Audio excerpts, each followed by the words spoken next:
வீட்டில் உள்ள எல்லாரும் சொத்தை அர்ஜுன் நேமில் எழுதி வைக்கணும் அப்படின்ட்டு ராகினியை கன்வின்ஸ் பண்ணிட்டு இருக்காங்க. அர்ஜுன் வழக்கம் போல் சொத்து எதுக்கு என் பேரில் எழுதணும், ராகினி பேரில் இருக்கட்டும், ராகினியும் நம்ம வீட்டு போனதானே அப்படின்ட்டு சொல்கிறாங்க. இங்கே பரமு உட்காந்து யோசிச்சுட்டு இருக்கிறாங்க, இவருக்கு நம்ம நிஜமாவே நம்ம அடித்த ஞாபகம் இல்லையா அப்படின்ட்டு வந்து கன்ஃபியூஷன்லேயே இருக்கிறாங்க.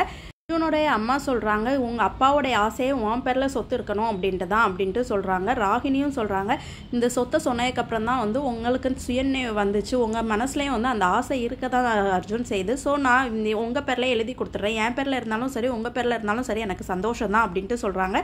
இதை தெரிந்து நமச்சு வீட்டில் வந்து எல்லாருக்கிட்டையும் சொல்கிறாங்க, ராகினி இந்த மாதிரி சொத்தை அர்ஜுன் பேரில் எழுதி கொடுக்க போகிறாளாம் அப்படின்ட்டு சொல்கிறாங்க.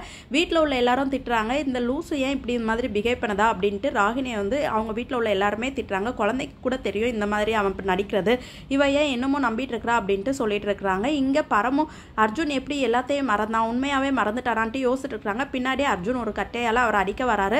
இந்த பரமு வழக்கம் போல் மாப்பிள்ளை என்னை மன்னிச்சிரு அப்படின்ட்டு சொல்லிட்டு, இந்த மாதிரி நான் வந்து தெரியாமல் பண்ணிட்டேன், இனி எங்கே ஜெயிலுக்கு அனுப்பிடுவியோ அப்படிங்கிற பயத்தில் தான் நான் பண்ணினேன், என்னைய மன்னிச்சிரு அப்படின்ட்டு சொல்கிறாரு.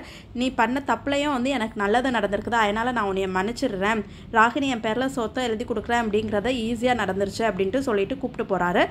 இருக்கிற மேக்னாவோட மாமா கிட்ட தமிழும் நமச்சியும் போய் இந்த கொலைக்கு காரணம் அர்ஜுன் தான் அப்படின்ட்டு நீங்கள் உண்மையை ஒத்துக்கணும், நீங்கள் ஒத்துக்கிட்டீங்க அப்படின்னா அர்ஜுன் தரேன்ட்டு சொன்ன பணத்தை விட 5 லட்சம் எக்ஸ்ட்ராவே தரேன் அப்படின்ட்டு சொல்கிறாங்க. வீட்டில் எல்லாருமே சோகமாக பேசிகிட்டு இருக்கிறாங்க. நம்ம கஷ்டப்பட்டு சம்பாதிச்சு உருவாக்குன கம்பெனி இந்த மாதிரி ராகினி அவன் பேரில் எழுதி கொடுக்குறாளே அப்படின்ட்டு இது பண்ணிட்டு இருக்கிறாங்க. தமிழ் வந்து சொல்கிறாரு, மேக்னாவுடைய மாமா போலீஸில் வாக்குமூலம் கொடுத்துட்டாரு, அர்ஜுன் தான் எல்லாத்துக்குமே காரணம் அப்படின்ட்டு சொல்லி, ஸோ இந்த டைம் கண்டிப்பாக அர்ஜுன் ஜெயிலுக்கு போகிறது கன்ஃபார்ம் அப்படின்ட்டு சொல்லிட்டு இருக்கிறாங்க. இங்கே ரெஜிஸ்ட்ரேஷன் ஆஃபீஸில் எல்லாருமே வெயிட் பண்ணிட்டு இருக்கிறாங்க. இந்த ரிஜிஸ்டர் வந்ததுக்கப்புறம் ரெஜிஸ்ட்ரேஷன் முடிச்சிடலாம் அப்படின்ட்டு சொன்னாங்கன்ட்டு பரமு வந்து சொல்கிறாரு.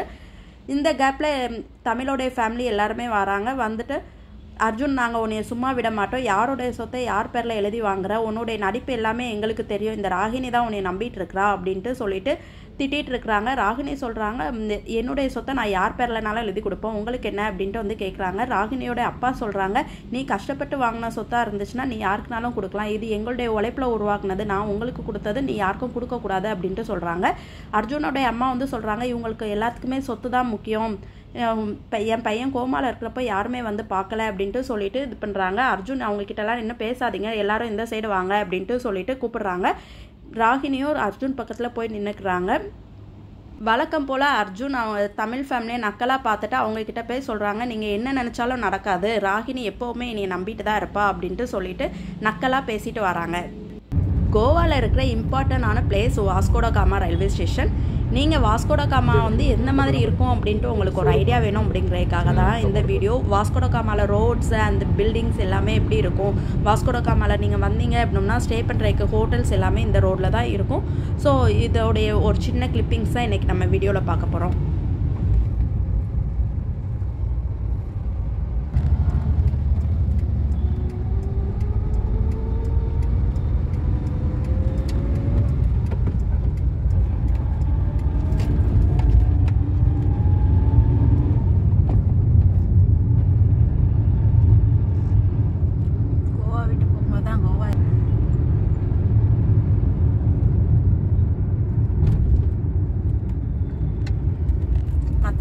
கோவா பரவாயில்ல தானே,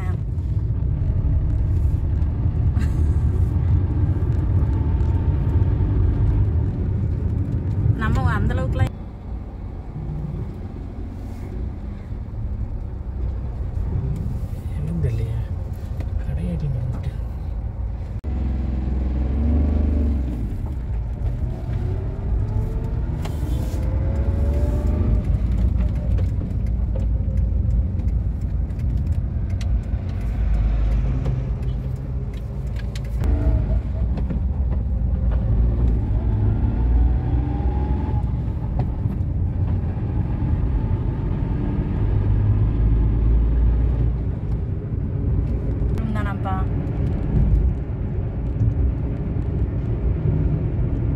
நமக்கு தானே கிடைக்கவே இல்லைன்னா நம்ம சி டைப் பண்ணுற கிடைக்கல.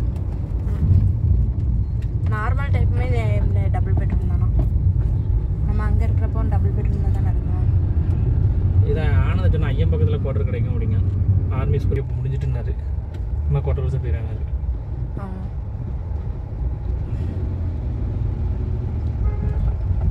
சிங்கிள் பெட்ரூமாக தான் இருக்காராம்.